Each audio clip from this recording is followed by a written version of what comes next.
Welcome back to the Respect the Drive podcast. I'm your host, Tedward, and today we're going to be talking with a couple very close friends of mine who have recently gotten involved in, let's say, sponsored professional racing. Yes, they are Eddy and Corie. Corie is Eddy's girlfriend. Eddy is now a sponsored Acuity race car driver doing time attack at Gridlife.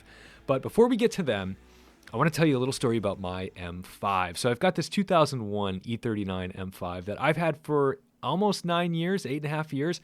I love this car. And I've always thought about, do I keep it forever? Do I sell it? Sometimes it gives me problems. Well, this time I decided I'm just going to bite the bullet and do what I'm considering the closest to a restoration I've ever done on a car. It's a light restoration. What I'm really doing is just preparing it for the next generation of my driving. So I've taken it down to Weil Motorsport to get a fully new cooling system. So all the hoses, new radiator, new water pump, new thermostat, all the goodies to make sure that this thing is not going to leave me stranded on a long drive. It's also had this perpetual oil leak that originally there were multiple oil leaks. It was the valve cover gaskets, it was a rear main seal, it was this, it was that. And we've done the rear main seal, we've done the valve cover gaskets, and now it looks like, of course, there's just always a space for oil to come out of this car.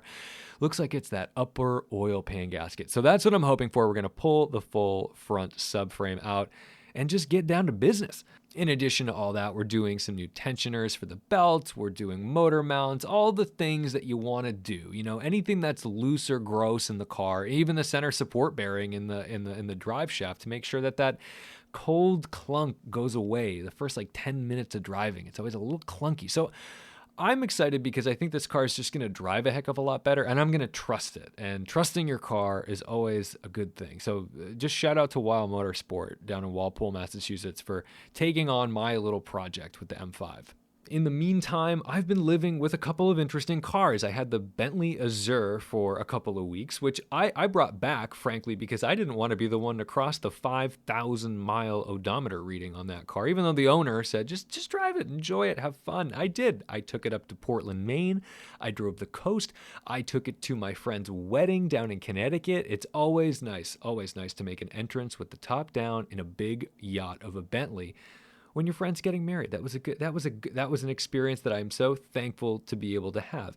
But at the same time, I learned a little bit about myself, and that I'm looking at this odometer on this 2007 Bentley that's in essentially mint condition. It had 4,400 miles on it when I picked it up in Maine. I think I drove it 300 or 400 miles, and I just don't think I want to be the one to take it over 5,000 miles. That's a me problem. It's not even my car. The owner said it was cool, but I'm like, I don't know, man. That's just not that's a privilege you have earned. So hopefully he will drive it a little bit and get it up to that 5,000 mile point, in which case I'll just drive it forever. But now I'm actually driving a Tesla Model 3 Performance. My buddy David up at Garage 42, when I was returning the Bentley, said, why don't you take the Tesla while I'm away? He went on a little trip, and I have been loving this car. I've driven it a few times. Teslas never wow me other than their outrageous acceleration. They have a lot of flaws, but what I'm finding is that the flaws of a Tesla are the things that I love the most about it. I don't look back at it. I don't worry about where I'm going to park it. I can just take it anywhere. And unlike the Bentley, where wherever I would go, I would have to panic about parking, and I needed to keep it in my sights the whole time. The Tesla, you just leave it. Charging is kind of a pain. So we'll talk about that in a future video. But let's get into this with Eddy and Corie. And I have to admit, I have had some technical difficulties on this podcast. Yes, we recorded for an hour and 52 minutes. You might notice that there's only 49 minutes of talk with these folks because my memory card corrupted. Something just stopped recording. So I got 49 minutes out of it. So what we're going to do is we're going to call this part 1. It's still a great interview. It's still a great conversation. And I always like the ones with my friends because they're super organic and we go off on hilarious tangents. I hope you are ready for being involved in this conversation, because I think this really feels like you're sitting down next to us and just going in different directions. I always do center it, so I apologize if you hate the tangents. My bad. Skip this one. But we always do recenter and come back to the point. So anyway, without further ado, here is my good friend Eddy Segal and his girlfriend Corie Reed.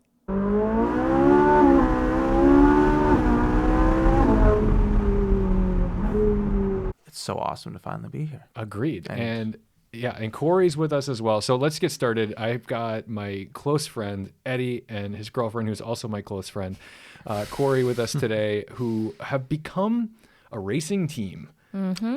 In a sense, yeah. I mean, you guys like legitimately are I mean, we can say you're a professional racer right now. You got a couple sponsors. I know there's companies that trust me. There's people who crazy. look at you and say, that bastard can sell some stuff. Yep. I know, it's the smile. It's that winning smile. It's the winning smile. Sponsored by Invisalign. Speaking of which, you look great. Thank I you. know. It worked. I'm on the last tray right now. And the thing is, I'm like, it's not done. I'm like, we I need watched more. your live. We need more. I'm like, we're not done. We're not No. done. But It's dude, not just look- sponsored by Invisalign. Take a photo of, I mean, you didn't have bad teeth. No, they weren't. They were bad. there. They were okay? there. They were all there. They but were there. They weren't great. They weren't straight. That's what it was. That's all. And now, unless you really look into your teeth and you pick at everything, nobody's going to notice. No, the thing too was that, so Corie, while we were living together, Corie was at the apartment all the time. Yep. And I would see you, and you had your Candid or Smile Direct Club. yeah, Smile Direct One of Club. those ones. And I was so jealous. Mm-hmm. I was, because I wanted straight teeth Yeah. so badly. Oh and my the thing God. is, I'm 33, and I'm still out there dating and doing this thing, right? Mm-hmm. Now, I've got this long hair, which is ultra luxurious and fine. Oh, except that yes. I don't know how long I'm going to have this. This could go away. And that means I could be dating bald. A gay bald man in his 30s. Like, I'm Yeah. already dead at 30 anyway. You go on an app, it's so ridiculous. Back in my 20s, you go on Tinder, Yeah. it's just like, ooh, they're falling from the trees. Yeah. Like, I can get anything I Super want. like. Doesn't matter. You're 26, 27 years old. You get anything you want. Anything you want. And then, second your age is above 30, it's like, there's this giant barrier between you and literally everyone in their 20s because they're like, ew. And 30. even the guys who are in their 30s are just like, I mean, I'd rather date a 25-year-old. Yeah, literally. So anyway. So why don't you just lie?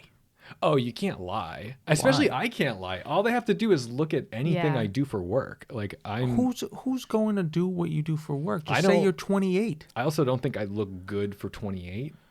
Oh, stop. I think you I do. hope I look Oh. like you Especially when the I'm hair. 33. And that's not too far away, but still. But I guess the moral of the story is if I'm going to go bald, I might as well have good teeth.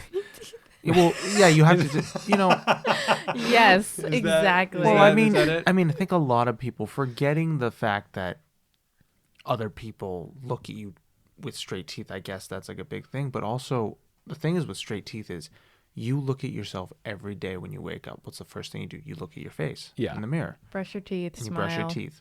And you smile and you're like, wow, I'm not happy.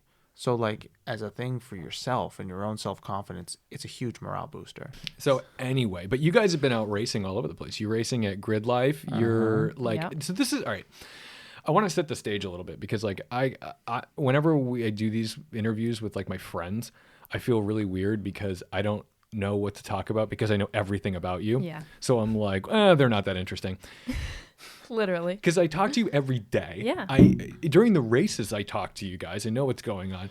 And so now I'm thinking, I'm like, okay, what's interesting to like me if I didn't know you? And what's interesting to me if I didn't know you is how the heck did you get started in this? Because you are essentially like the purest form of grassroots racing. You're doing time attack. It's not wheel to wheel. However, when a lot of times people are like, oh yeah, grassroots racing, it's like some dude with a trust fund who ends up buying like a spec car and wheel to wheel racing with something. And it's like quote unquote grassroots because it wasn't sponsored by anybody or it wasn't like a factory Honda team. Yeah. Whereas you're literally like a dude of like, middle class means who has a street car with license plates that was going out doing track days and then networking thing after networking thing occurs. And here's acuity like, hey, we want you to go run at Gridlife. Yeah. So that's essentially how it happened. I mean, literally, you just told my story for me, so thank you. that's I good, can 'cause just we're leave gonna, now. We're going to get way deeper into this. Yeah. What does it take from you? I mean, it doesn't mean like you're getting all this money. Like, Oh no- my god! Oh my god! If that's what you think when you get sponsored, that you're gonna get all this money, you better start thinking again because there's first thing, unless your last name is Earnhardt, Petty, or Andretti, you're not making any kind of money in racing for the most part. I mean, even big teams usually take a loss in money. It's all, a lot of the money is just sponsorships, It's very hard living, even if you are a quote unquote professional. You're doing other things in the racing community when you're not actually racing. Right. So how many, let's just get an idea for what this looks like. How many races are you doing this season? I'm only doing 5. Okay, so 5. But I mean, people got to remember, like, those are 5 races where you are setting up the car on a trailer, towing it with the Durango SRT, which, by the way, fucking sick tow rig. We're going to talk about that. Oh my God. How luxurious. That's the best thing. God. I can't imagine a better tow rig than that. It's literally the best. And you're driving out from Boston to Ohio, Michigan, Wisconsin, Illinois. I mean, to be honest, you're basically doing cannonball routes, which you're all very familiar with. Very familiar. Yes, we are. We know those roads. We could talk about that too, because both of you were heavily involved in all 3 cannonball runs. Yep.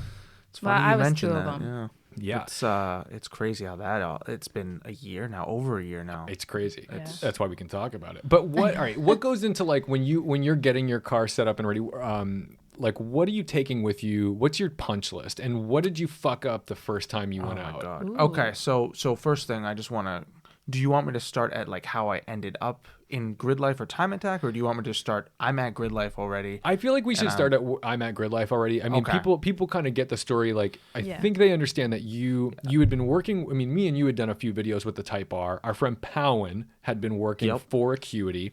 That meant that your Type R happened to be the test bed for a bunch of shifter kits and different little linkages and stuff. I'm going to ask you to take those elbows off the table. And Sorry, Dad. It's for the listeners. Yeah. And because of that, and your time trial running anyway, they end up saying, like, hey, we could use a dude to represent the company, right? That's the gist. Literally what happened. Okay. Yeah. There's no fucking magic shit. It was just a series of fortunate events that landed with, hey, we'd like to pay for you to go and race at these things. Because they used to pay for the booth for advertising. Am I right? Yeah. So before me, there was a time when they had a genuine professional driver who had a crazy car, and they took a year off, I think, for 2020, and then for 2021 they were like, we want to try to get back into it with more grassroots style racing, and not have the whole booth and professionalize racing cover. Let's put it that way. And so that's where the whole idea of let's get multiple drivers, grassroots drivers, from either the East Coast, the Midwest, and get them all together. So, because at the end of the day, the more vehicles that are out there promoting Acuity, the merrier it is for them, because people see the Acuity logo and like, oh my God. So that's kind of what happened with this season.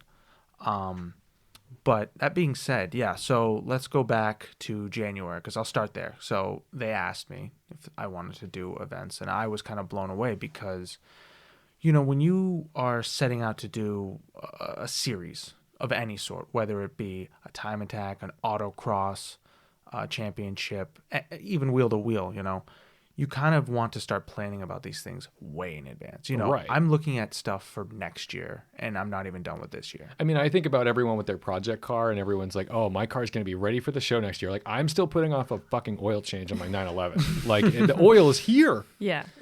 I still haven't done it. So anyways, that being said, it's January, and they're like, oh, you want to do Gridlife? And I'm like, I would absolutely love to. And at that moment in time, I was not prepared at all. Mind you, I had just gotten reemployed because of COVID. Yep. My car was sitting in a shed somewhere just collecting dust because I hadn't really thought about doing anything. Quite literally, it was at the collector shed. Yes, exactly. So, sorry, David, we're going to plug another car storage location. We're very sorry, David. And at that point, too, we always drove the car to the tracks. Yeah, because I did local events, so I would just drive it. And the Type R was perfect because you could shove 4 wheels and tires, a cooler, all your jacks and tools and all that shit. Like, it was because it's a giant car. It's so funny when you see the Type R on a racetrack. Yeah, it's a minivan. Even with the harness bar in it. he still fit everything I could perfectly. fit everything in it. It's incredible. Yeah. All right. It's really a grassroots style, race car. Yeah, You could Yeah. literally just drive to the track and drive home. Absolutely. But that being said, so it's January. So now I'm starting to think about logistics. Forget about the race car. I'm thinking, okay, how do I get this thing there? And then I'm thinking, okay, the drive to the closest track is like 11 hours. Not going to drive the car there. No. No way in hell. No, also, I think when you drive a car 11 hours to a racetrack, you're out of your mind if you think your brain is going to be in a position to say, I'm going to send it Yes. fully. Because all you're Exactly. thinking is, how the fuck am I getting this thing home if it breaks? If Yes. anything goes wrong, I'm so screwed. And it's not like we have friends there with their trailers if we needed. Because I don't think, well, that one time, but besides that, nobody else is from Mass. I do consider all the time whenever I go anywhere, am I within David distance? That's what I call it. Because Yes. Because yes. David is willing. David is our friend who owns Garage 42. He has two trailers. One of them is enclosed and an F350 And Ren Scott. and Ren Scott. Yeah. So this is the thing: is anytime I drive somewhere and I'm thinking to myself, do I trust this car? Or is this going to work? I always consider, am I within David towing distance? And also is David willing to drive to here? And David loves to save the day. So it's usually not a bad deal. Yeah. Well, David is an adult Tonka toy lover in a sense of he'll do anything to take the biggest rig, the biggest trailer out to Yep. save a golf cart. If he had an excavator and you were like, there's an emergency, we need to dig a hole.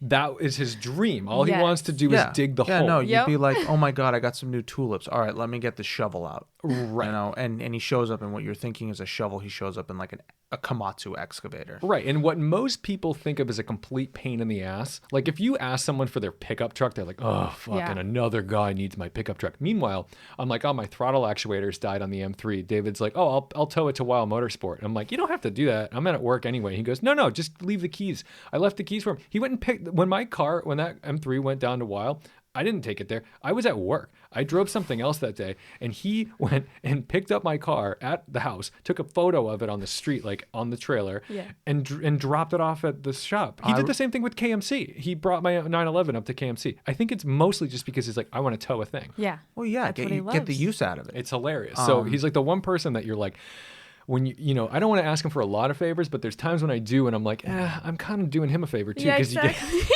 he likes it. He's so happy. All right. So anyway. Anyways, where were we? Tulips. Okay. So now I'm starting to think, okay, so now I need to figure out how to get there. Luckily, thank you, Eric Segal. My father was looking for a new vehicle, and I managed to convince him that he needs a very fast SUV that can just so happen tow a small house. Yeah. And how coincidental that there was basically a sales pitch video by somebody he knew.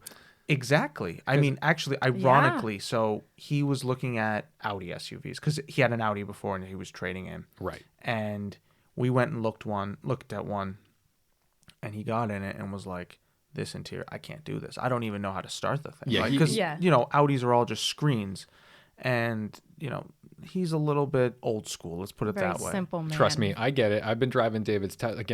I've been driving his Tesla, and he's lucky he's getting this thing back with an intact screen, because I'm like ready to fucking throw rocks at it sometimes. I'm starting to learn. The learning curve is steep, and now I finally understand. But I'm like, I need my goddamn windshield wipers. Like, that's the fight that I've been having with Yeah. the car. And now I'm like, okay, I get where the things are now. So I showed him the Dodge, and he knew where like the windshield wiper stock was. Yeah. He knew how to start the car, and So was like, specifically, it's a new Durango it's a new SRT. Durango, but a new Durango meaning it's a 10-year-old vehicle that's Yes. still sold. This is why I like Dodge, Yep. and I'm like, oh, poor Dodge.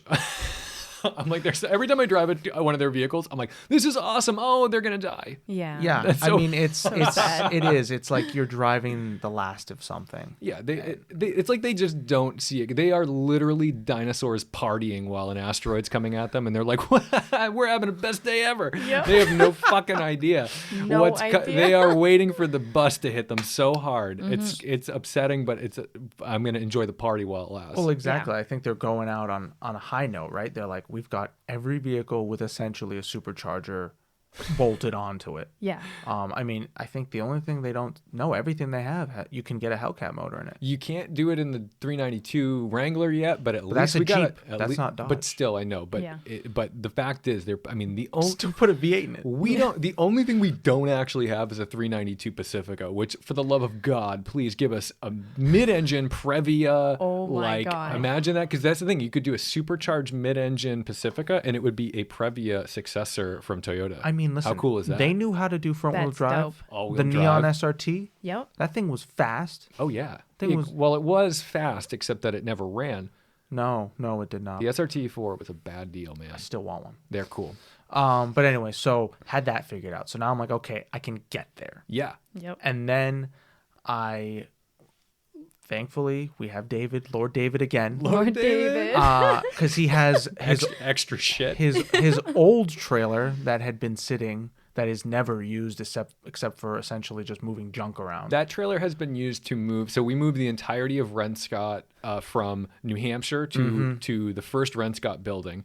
And then it was doled out for a bunch of times. Like Safi used to tow the Performante on that all the time for those Dan Bloom's Apex events and stuff. Like, yeah, did I mean, he? it's yeah, it was that used, trailer is like the town bicycle, man. It's been used. It's been used on everything but his own stuff, which he only trailered it, maybe a year, and then was like, okay, I'm done with this. Right. And then he got the covered trailer because it was like actually, to be fair though, this trailer that you're using, I'm sure you're comfortable with it now. It's a steep trailer to get a car onto. Oh my God. It's a little sketchy. It's not.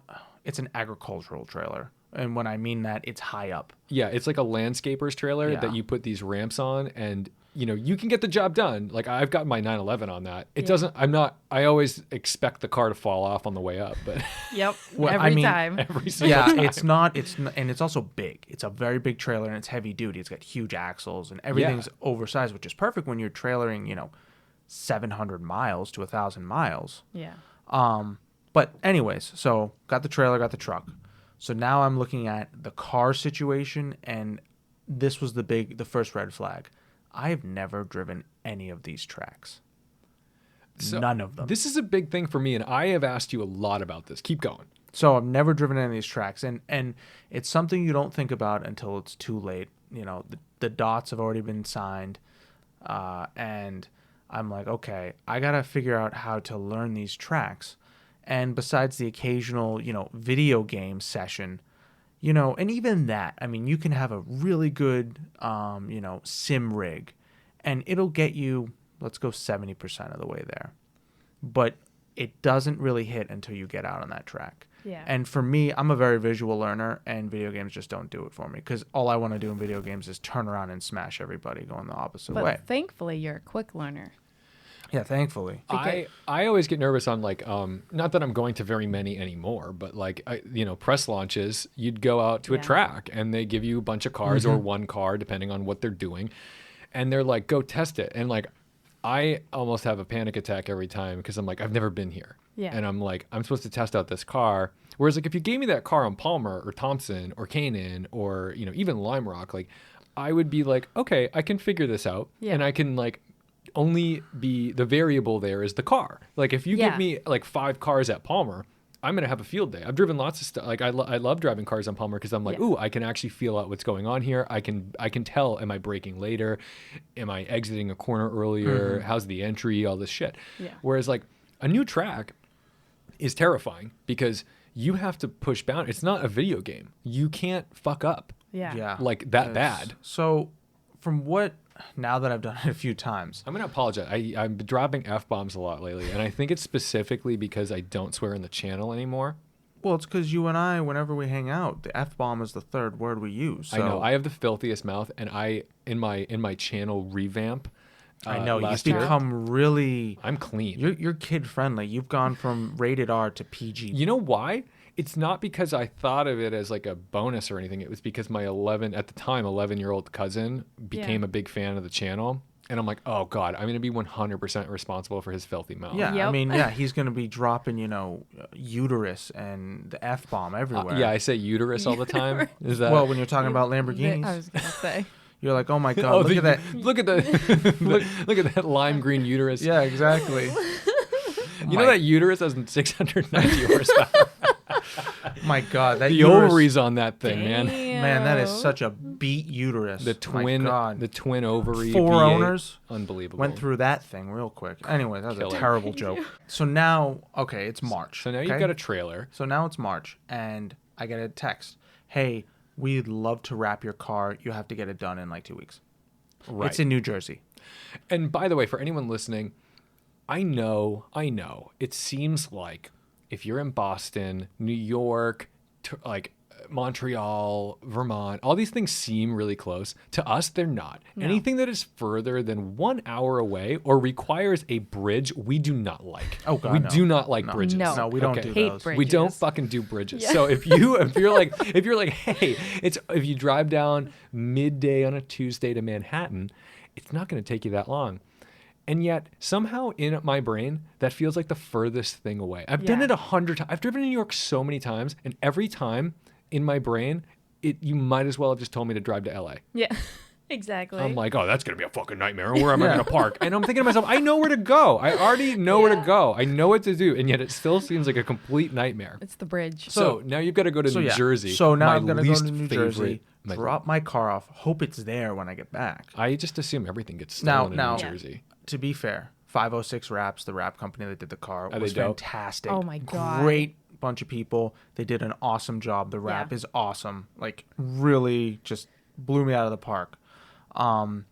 I So- love your sayings because you never use sayings correctly. You always like the I watched too much Trailer Park Boys. No, because you're like That's what it that is. too. But Corey always looks at Before me that. like, did he get it? Did he get Yeah. that one? What was that one? He blew it out of the park? That's not a What? thing. Listen, no, that's not. listen. They hit it out of the park or they blew it out of the water? Which one is You it? can't have everything perfect in this world, and I'm you We know know. what? I screw some things up. Oh, Eddie, you are my imperfect little angel. I Yep, know, we I wouldn't know. change you for the Wouldn't world. change a thing. You know what? I might not be able to get, sayings correct, but you need an apex figured out in like 2 laps.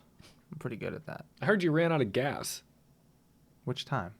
Exactly. All Every right, time. So take us to the track now. First of all, what does it look like packing the car Okay, and so the stuff? all right, we'll get Hold to the on. first of all right. Eddie Yes. is the Tetris king. I refuse to pack the Honda. I don't know how he does it. No, I don't know how he did it It's either. insane. Plus, he brings everything. Oh, he's always prepared. Yeah. I don't so think we've ever used anything. It's insane to look at you. Like when I look at you, Wow. I see you here before me, yes. and to think you're the guy who knows how to assemble a thing You would or never like think it. pack something really neatly and like, oh, I got it all in. Like you look to me like the guy who has a 240 SX that's been a 10-year project. And am I like actually just shitting on Jake Ralston? I'm so sorry, Jake. Yeah, you just shat on, 90% Sorry, of our Jake. friends, but Oh no. No, but like you would genuinely like I feel like all the insanity that like when I look at you, you usually look a little exhausted. yes. Yep. And I yet am. somehow it's probably just because everywhere else in your life or only in one place in your life in the car, you are organized. You have your shit together there. Yep. I have my shit together all the way up until I actually have to get out on the I hope track. somewhere in there you found out that was a compliment. It was Thank a you. really mean No, way to give Oh, a it no. compliment. What definitely you're was. saying is I look like someone who doesn't have their shit together. But you do. And that, needs help from people like Corie. But in reality, I can do most of the things myself. If anybody ever got into your Infinity, Yes. Oh my they would God. never realize that you know how to drive a car. Oh God, no! No, Every that time I car get in just that car- screams, PCP is in the trunk. When I get into that G35, which by the way, you have it on those dope 350Z track wheels. Thank you. Those Only are nice sick. thing The about the car. Rays, I love that. I get in that car, and first of all, I can't reach the pedals. You're not that much taller than me, okay? You're like not that much taller than me, but like I can't reach the pedals, and I am laying down. I am in a business class seat It's when the I get only in that option car. for the seat. And the worst part is that then you go like, oh, I'll move the seat up. So you go to like turn it into accessory mode, and you're accosted by EDM insanity, and you're like, what the fuck? And then the little squiggles and of like some Russian fucking radar detector. This is the worst thing. I get in your car and I'm like, he's just channeling One Gone Midnight style like street race kids I love but that with no car. money. I Yes, love that yes. car. That car just is the epitome of who I am and who you are in a lot of sense too, because it's a car that you drive because you know how much money you're saving. Absolutely. I mean, that was like a $600 That car. car shouldn't Except be it on has the road. horrible gas mileage. Except it's also not really held together. No, No, not at all. No. Did you smell it when he moved it in the driveway? It's brutal. That was scary. I've been under it, and I remember thinking, like, maybe we shouldn't be. It might just collapse. Yeah, well, you know what? definitely. I one time thought I looked under there, and I thought the jack was going to go through it. To be honest. Yeah. Many times. Yeah, many times. I apologize to listeners One because this is time, every convoluted, time. but I did one time put I jacked up my 350Z on the floor. Oh, that was because a big It mistake. looks just like I'm sure everyone with a 350Z has this story. Yeah, it's the giant frame rail that's actually the floor. Yeah, and it's the floor, and I jacked it up, and it went up, and I was like, all right, cool. I walked away for like a second, and I heard bang, and it had folded. It had like just popped up through the floor, and I was like, shit. So I lowered the car, and I got in, and I just started stomping on the floor, like from my inside the car, God. and I fixed it. All It's better. good. It's All fine. better. But yeah, That's so fine. you know that meme where the guy does it with that, what is it, like a Cadillac or something? Oh my God. Yeah. You know what I'm talking Yeah, about? It's like that black, and everyone's like, what an idiot, and I'm like, yeah, what an idiot. Idiot. I'm Oh like, my I've God. definitely fucking done that. I've Anyway, done that too. So you are an expert at packing this car for the Yep. street, like when you were driving to tracks. Like it was incredible what Yeah. you fit into this car. Yeah. 4 wheels, 4 tires, all your shit. Now you have a Durango SRT, so huge vehicle. Yep. And you've got a trailer. This is where Corey's going to come into this conversation a lot Yes. more. So loading the car takes like 3 hours, which is fine. Yeah. Because Takes a I long go time. through a list. I go through like 5 or 6 times. Because once you're on that highway, as you know, you don't get off that There's highway. no turning You're not back. turning around. Nope.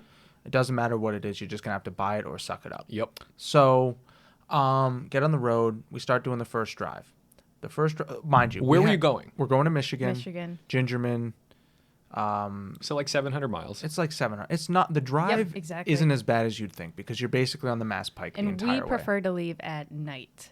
Yeah, we Because learned driving this at real night quick. is so much better. Hashtag Cannonball Rules. Yep. Yes, exactly. So mind you, we had Powen with us. And you Yep. guys work full-time jobs. Yeah, we work full time We jobs. get out from work and then leave right from there. This We is pack the this- day before. This is Friday night. No, this Usually is like Wednesday or Thursday. Thursday or night. Wednesday. Thursday night, and you're taking a day off. Yep. Yep. All right, so just for everybody out there, like they are requesting time off Yep. from work And- to drive all night. And usually that Monday too, we have to take off, or we drive all night, get home at 6 a.m. and then go to work after. Yeah. Yeah. Yeah, I don't take days off. I just go straight to work. The luxurious life of a Gridlife sponsored Yep. racer.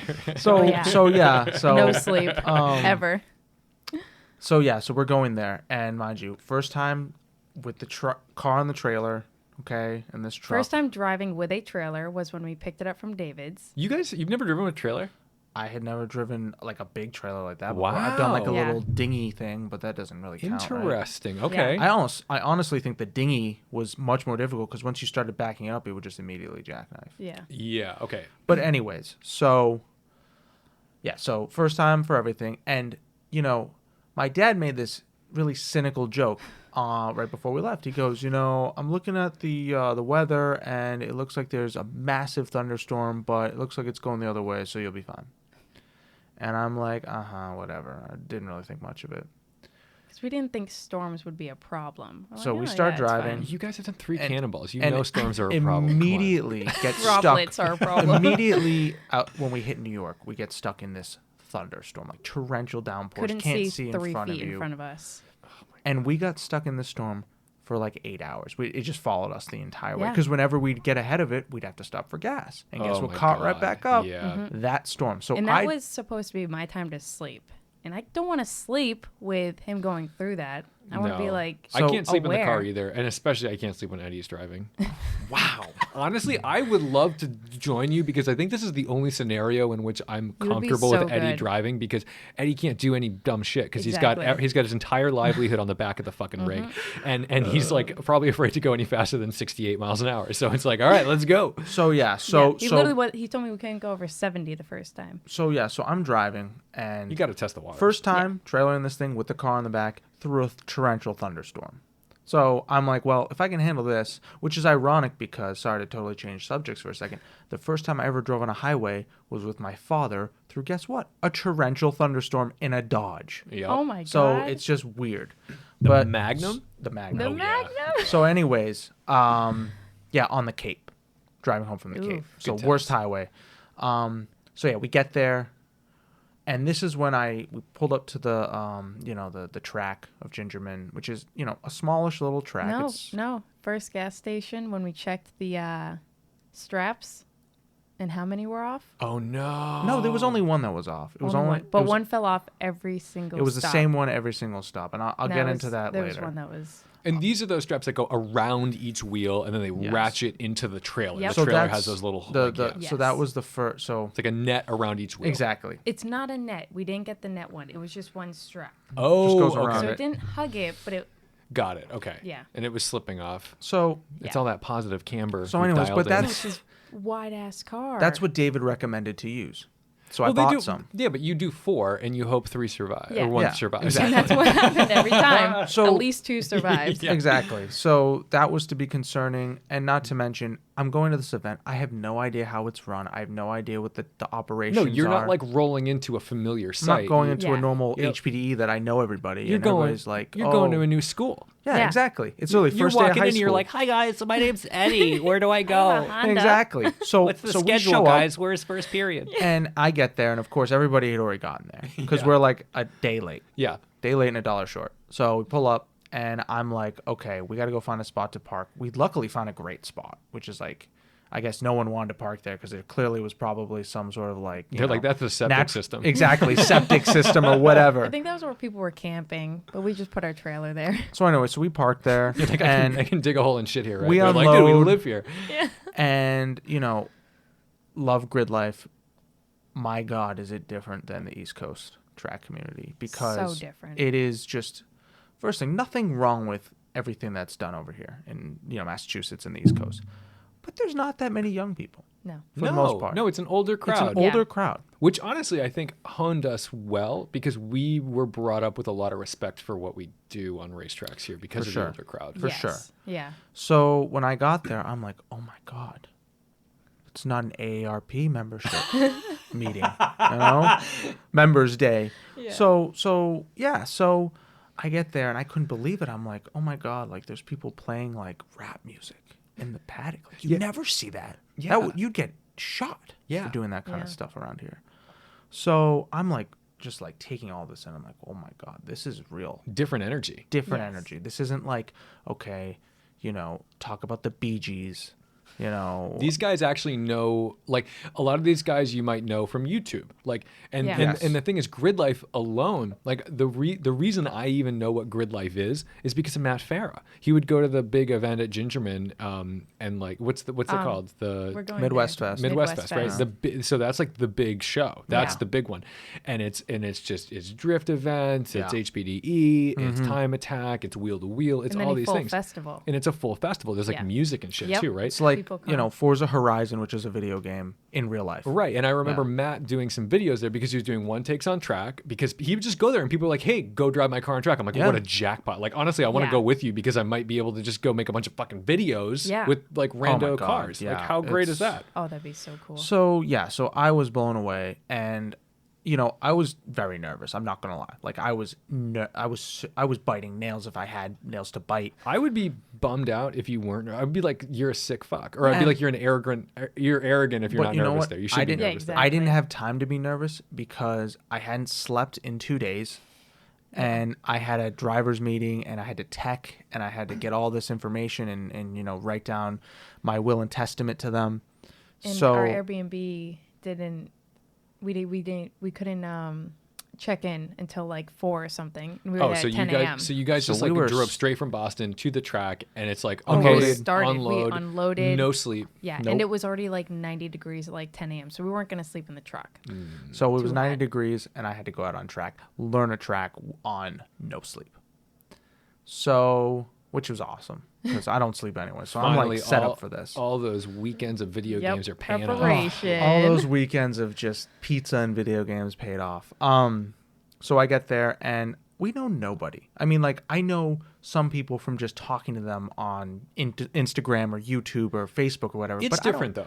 I don't know them, and I'm not gonna walk up and be like, hey, can I borrow tools or No. can you, so You got to prove yourself a little bit first And and show that you're a decent dude. and not only just that, I don't know what the Pecking order? I didn't know what the exactly. There is a pecking order to things. At the end of the day, that's how the world is. Right.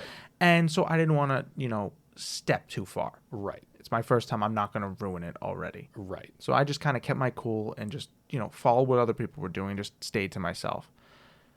Immediately, there was someone who pulled in with their huge RV and their truck. Trailer. And, their trailer. Yeah. And Giant. And they pull up next to us, and I'm like, oh, my God, this thing's huge.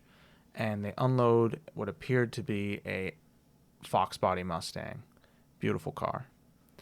And wonderful people. Oh, they were so nice. They got out of the car, and, I was asking if they needed help getting off. He's like, oh, no, I totally got it.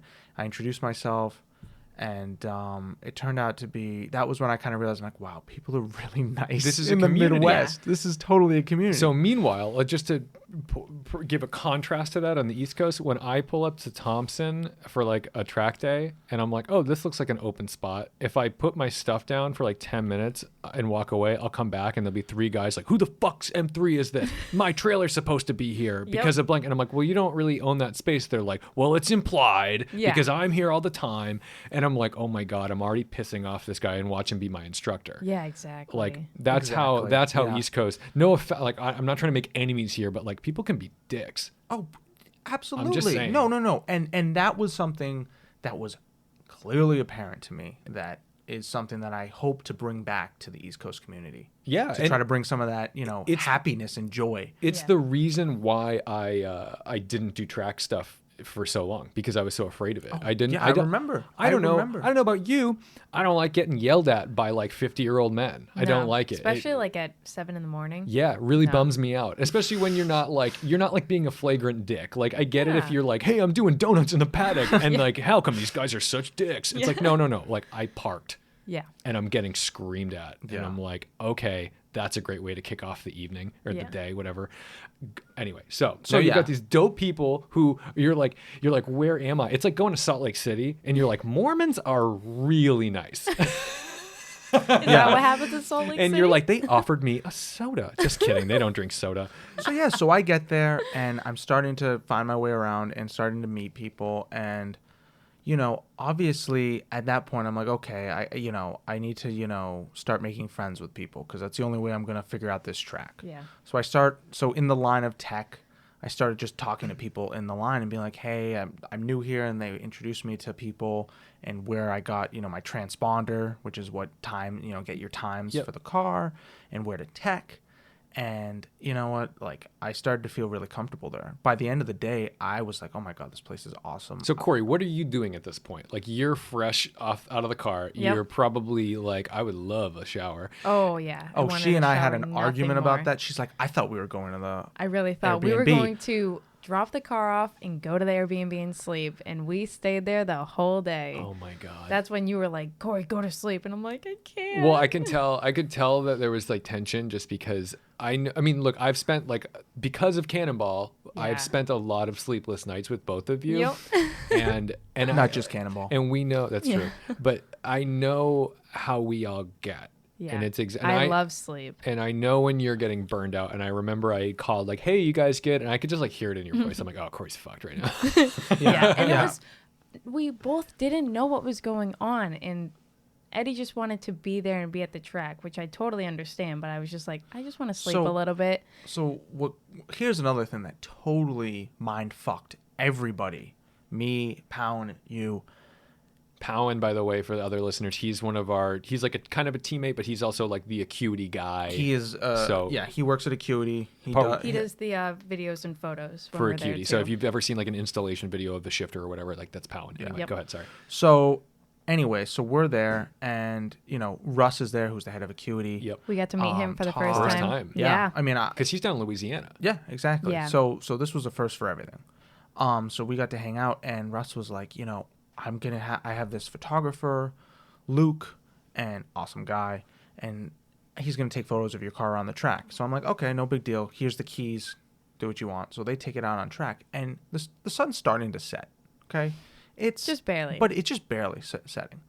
And at this point, I'm thinking like, okay, track it's is probably cool like, now. yeah, track's cool. Nobody's doing anything. I had already done my first session, which I basically drove blind because the and you sun. were put in the fast group, weren't you? I was put in the first run group. Group A. Which is like the 2,000 horsepower, unlimited cars. Yeah. No idea. I'm just taking corners blind. There's glare. I mean, I'm going to make every excuse in the book. I had no idea where I was going. No, when you're doing the most wrong thing you can do is you're probably playing follow the leader, where you're just like trusting the line of the guy in front of you. Yeah, I'm just trusting the 800 horsepower flame spitting Evo that's probably destined to blow up. So, yeah, I definitely had no choice though. I had already committed and I was going out. So I went out. And you're tired and you I'm don't tired. really give a shit anymore. And at this point, Day I'm one. literally going out just to say I did something. Also, now you Make sure are the car's running. You're representing Acuity for the first time. You've got this blazed on your car, and you're like, I gotta go do good for the people. Yep. I know the pressure. I mean, look, every time I do like an ad read for a product on YouTube or something. I like, oh my God, it's so stressful. Yeah. And I'm like, why am I stressed out? You do this 3 times a week. Who the fuck cares? But like when it's something that like someone's paying you to do, you suddenly get a lot more like, I better deliver. Yep. It's not even just that, when all men have issues, and when I can't get it up, and you do all those Blue Chew commercials. Gotta do those Blue Chew commercials. Gotta make sure that it actually works, and thank God. Take 3 a day just for fun. Breakfast, lunch, and Testing dinner. it out, Hard as a rock. Oh my God.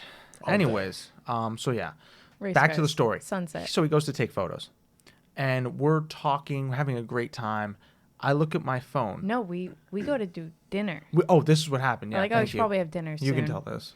Yeah, so we actually decided to just order from Wendy's, it was? Classy. Yeah, Wendy's. Yeah. It was right Real near our classy. Airbnb. Fucking Top-notch. nuggies. We go through. This probably takes like 20 minutes too, because we're all just having a good time, like laughing, passing the phone, ordering, doing the online order. He goes to submit.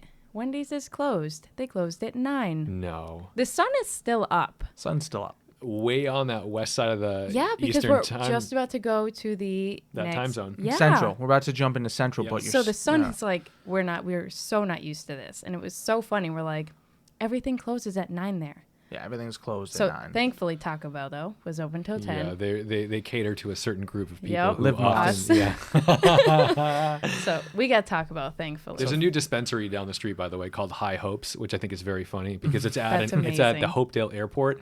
Oh my High God. Hopes. I'm like, you guys fucking killed it on Oh this thing. my Anyway, God. I hope people are appreciating the inception of tangents here, where we're 3 levels deep right now. We need to return to car on track at sunset, but here we are at Wendy's. Go. Yeah. So, yeah. No, Taco Bell So- now. Taco Bell. So yeah, so it's like 9:30. We haven't slept, Yeah. and We're just Can't having get so much food. fun. And this But is we're having Saturday. so much This is fun. Friday. Friday night. Okay. We still have 2 full days. And God. so then we get home, we get sleep, You get to the Airbnb. and finally everything starts. Great bed. And It's that's huge. when we came back Saturday, and I got like 2 hours of sleep. I was feeling great, God. and I started to get into a rhythm of things. And how I started to realize this was, and I never told you this, but I started to compartmentalize every single part of the track. Right, so I you just have did it in sectors. sections. Yep. I was like, I can't learn it turn by turn. I don't have the kind of time where Yep. I can just work on one turn and then go to the next. Not enough time. You only get 15 minutes, and usually 5 or 6 of them either gets cut out from someone blowing up or crashing. Right. Or him running out of gas. Or running out of gas. Yeah, lovely. So I start doing this way of learning, and immediately realize, you know what, the car is not going to be happy this weekend. It was so hot, and if anybody knows anything about Honda Civic Type Rs, they know that they don't like heat very well. Was this before the hood? The hood was last year. So you had the hood. vented hood. It was hot for everybody, but my car just loves to be problematic.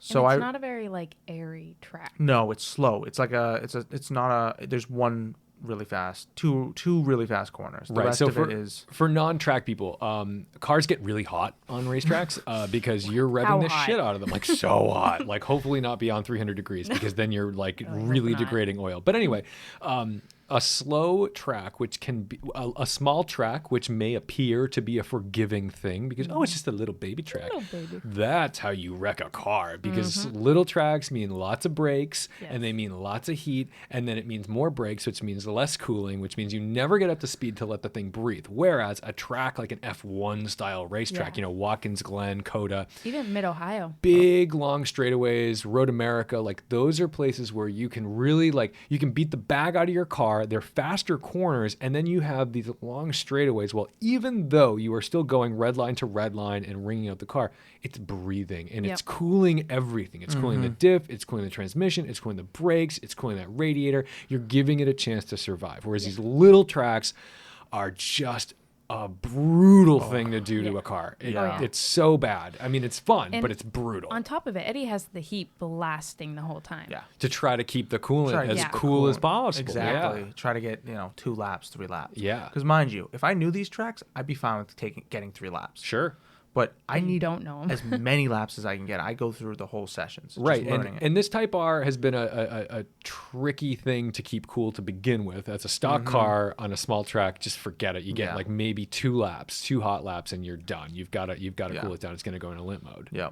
So, And it's not stock, by the way. He's done a lot of modifications for cooling. for cooling. So anyway, so I get out there and I just try my best to learn the track. And, long story short, Saturday and Sunday went without a hitch. I had a wonderful time. I switched over to the faster tires, which are the Nankang CR1s. Drop 2 seconds with those. Yeah, I dropped 2 Nankang what? seconds. CR1s. Okay. Which are from Ren Scott. Yes. Automotive. Ren Scott does have tires. Yes, Lots and of this is them. when I think you should segue into your usual Ren Scott and Garage 42, I wouldn't say sales pitch, just helping a friend out sort of thing. Well, it's just so happens that our friend David has 2 beautiful companies, Garage 42 and Ren Scott LLC. Garage 42, of course, is where my M5 and currently 911, actually right now my M3 and 911 live there, in a beautifully secure, climate-controlled environment with a bunch of other cars, including the Bentley Azure that I just spent a couple months with. There's a lot of nice stuff up there. Yes, It I lives- will